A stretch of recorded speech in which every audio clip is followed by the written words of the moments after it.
যতটা হাকডাক ছিল বাস্তবে মিলছে না তেমনটা।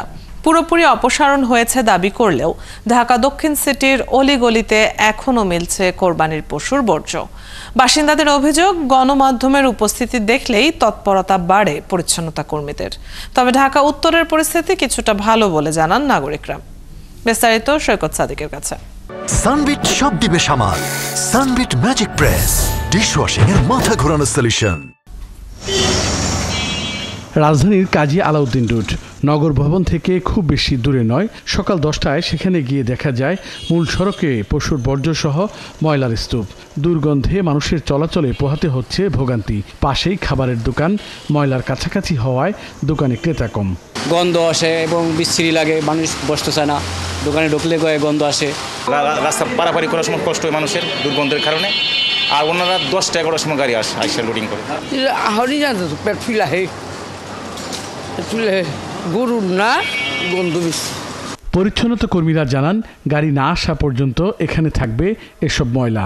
বিকালে যেগুলো পড়ছে গাড়ি ওটা লয়ে গেছে। এটা ওই যে রাইতে যেগুলো আছে না, যেমন আমার রাস্তা আমি গল্লি পুরো ক্লিয়ার করে গেছি। এখন গল্লিতে দিবেন কয়েক জায়গা মাদুর বস্তা এইটা ওইটা ঘরের ময়লাগুলো রাইতে পালাইছে। এখন আমরা এটা সাফ করুন। 52 বাজার 53 গলির পুরান ঢাকার বেশিরভাগ গলিতে দেখা মেলে কুরবানির পশুর বর্জ্য। গণমাধ্যম কর্মীদের দেখা মাত্র তৎপরতা বাড়ে পরিচ্ছন্নতা কর্মীদের। দ্রুত বর্জ্য অপসারণের ব্যস্ত হয় তারা। ময়লা সরানোর জন্য গাড়িও খবর দিয়ে নিয়ে আসা হয়। কিছু গরু কুরবানি হয়েছে, তো এই বর্জ্যগুলো আইন আমরা এই জায়গায় জড়ো করতেছি। আর আমাদের টাকা আসতেছে, আবার স্কিট লোডার আসবে আমাদের, ওটার মাধ্যমে আমরা কিছুক্ষণ পরে এগুলা সরাতে সক্ষম হব।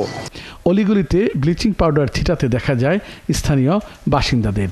আমরা যাওয়ার সময় ওখানে দিয়ে যাব, কারণ আসার পথে যাওয়ার পথে আমরা এই রোড দিয়ে যাচ্ছি, আরেক রোড দিয়ে ঘুরে আসছি। তা আমাদের চোখে যতগুলি পড়ে 34 নম্বর আমরা সেভাবে দিয়ে যাচ্ছি। পাড়া মহল্লার মতো পশুর হাটের বর্জ্য অপসারণ করতেও ব্যস্ত সময় পার করছে পরিচ্ছন্নতা কর্মীরা। চান্ডাইতে 3টার দিকে আইসি, রাত্রে গেছি 12টা। ওই ঈদের দিন সকালে আইসি, মনে হয় এই করতেই আসি, 2-3 দিন ধরে করতেই আসি। এদিকে ঢাকা উত্তর সিটি কর্পোরেশনের এলাকার চিত্র ভিন্ন। তৃতীয় দিনে এই এলাকায় তেমন কোরবানি হয়নি। 54 ওয়ার্ডের অধিকাংশ রাস্তাই পরিচ্ছন্ন বলে দাবি কর্পোরেশনের। এখন পর্যন্ত এই এলাকায় 18,000 টনের বেশি বর্জ্য অপসারণ করা হয়েছে বলে সিটি কর্পোরেশন সংশ্লিষ্ট পক্ষ থেকে জানানো হয়েছে। সৈকত সাদিক, 71, ঢাকা।